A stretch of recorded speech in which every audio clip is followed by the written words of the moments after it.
यहाँ पर Abraham Lincoln career group मौजूद है और उसके साथ एक बड़ा जंगी बेड़ा मौजूद है। इसके बाद जेराल्ड फोर्ड भी अब बताया जा रहा है कि धीरे धीरे स्वेज कनाल यानी भूमध्य सागर से स्वेज कनाल होते हुए वो लाल सागर से होते हुए वो हो सकता है कि अब सीधा कहाँ पहुँचेगा। जी हाँ, ओमान की खाड़ी के पास अगर तैनात हो जाता है या अरब सागर में तैनात होता है तो ये ईरान के लिए बहुत ही घातक साबित होगा।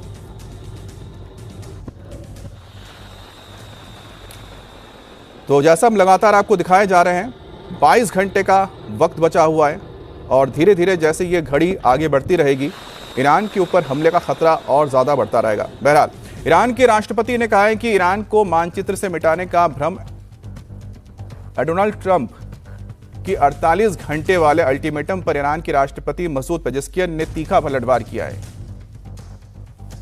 अमेरिका से जंग के बीच ईरान के राष्ट्रपति मसूद पेजेश्कियन ने साफ कर दिया है कि ईरान धमकियों से झुकने वाला नहीं है। पेजेश्कियन ने कहा है कि दुश्मनों को छोड़कर स्ट्रेट ऑफ हॉर्मुज सभी के लिए खुला है।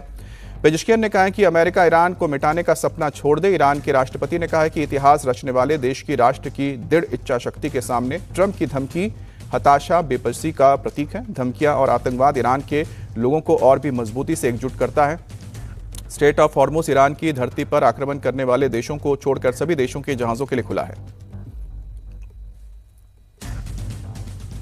बड़ी खबर, अमेरिका ने दुनिया भर में रह रहे अमेरिकी नागरिकों को सावधान रहने की सलाह दी है। खासतौर पर मिडिल ईस्ट में रह रहे अमेरिकी नागरिकों से कहा गया है कि वो सुरक्षा बरतें। अमेरिकी विदेश मंत्री की ओर से कहा गया है कि कौंसुलर मामलों के विभाग ने सोशल मीडिया पर लिखा है कि विदेश में रहने वाले अमेरिकियों को निकटतम अमेरिकी दूतावास या फिर वाणिज्य दूतावास द्वारा जारी सुरक्षा चेतावनियों में दिए गए निर्देशों का दरअसल कुल मिलाकर यह कहा गया है कि जो भी अमेरिकी बाहर है, खासतौर पर मिडिल ईस्ट में है, वो ध्यान रखें क्योंकि इस इलाके में युद्ध चल रहा है और हो सकता है कि जो अमेरिकी नागरिक है उनके ऊपर हमले हो सकते हैं। इसी वजह से यहां पर कहा गया है।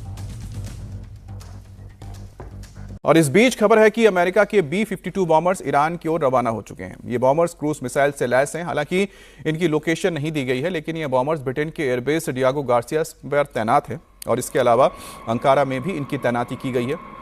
अंकारा यानी कि तुर्की है।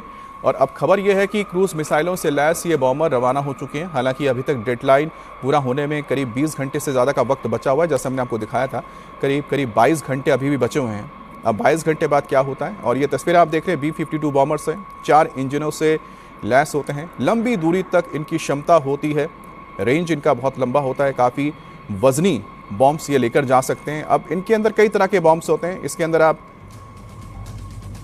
प्रिसाइज स्ट्राइक बॉम्ब्स का भी आप इस्तेमाल कर सकते हैं, जो सटीक निशाना लगाते हैं। इसके अलावा इसके अंदर कारपेट बॉम्बिंग भी होती है, बंकर बस्टर्स भी इसके अंदर होते हैं, जो अलग अलग किस्म के होते हैं। लेकिन ये B-2 बॉम्बर से अलग होते हैं। इनके अंदर जो एमुनेशंस होते हैं वो अलग किस्म के होते हैं और B-2 बॉम्बर्स में भी अलग किस्म के बॉम्बर्स होते हैं। लेकिन B-52 बॉम्बर्स का मतलब ये होता है कि एक बड़े से इलाके में बड़ी तबाही मचाते हैं, क्योंकि इनके पास जिस तरह के बॉम्ब्स होते हैं उनका इस्तेमाल होता है कि एक पूरे शहर को तबाह कर सकते हैं। तो एक साथ एक B-52 बॉम्बर तो उड़ान भरता नहीं है, एक साथ इनकी करीब 6 ऐसे बॉम्बर्स का बेड़ा चलता है। तो 6 जो बॉम्बर्स चलेंगे एक के बाद एक किसी शहर के ऊपर जब जाएंगे और बॉम्बिंग शुरू होगी तो आप मान के चलिए कि वहाँ पर सब कुछ तबाह कर देते हैं। जिस तरह से इन बॉम्बर्स को एक्शन में देखा गया था जब अफगानिस्तान के ऊपर हमला हुआ था। इस बीच सैटेलाइट इमेज से खुलासा हुआ है कि अमेरिका का सबसे बड़ा जंगी बेड़ा वॉरशिप USS जेराल्ड फोर्ड को स्वेज की खाड़ी की ओर बढ़ते हुए देखा गया है। इस युद्धपोत पर 5000 से ज्यादा अमेरिकी नौसैनिक और F-15 सुपर हॉर्नेट समेत 75 से ज्यादा घातक लड़ाकू विमान मौजूद हैं। इसका अत्याधुनिक रडार सिस्टम हवाई यातायात और नेविगेशन को पूरी तरह से नियंत्रित रखने में सक्षम है।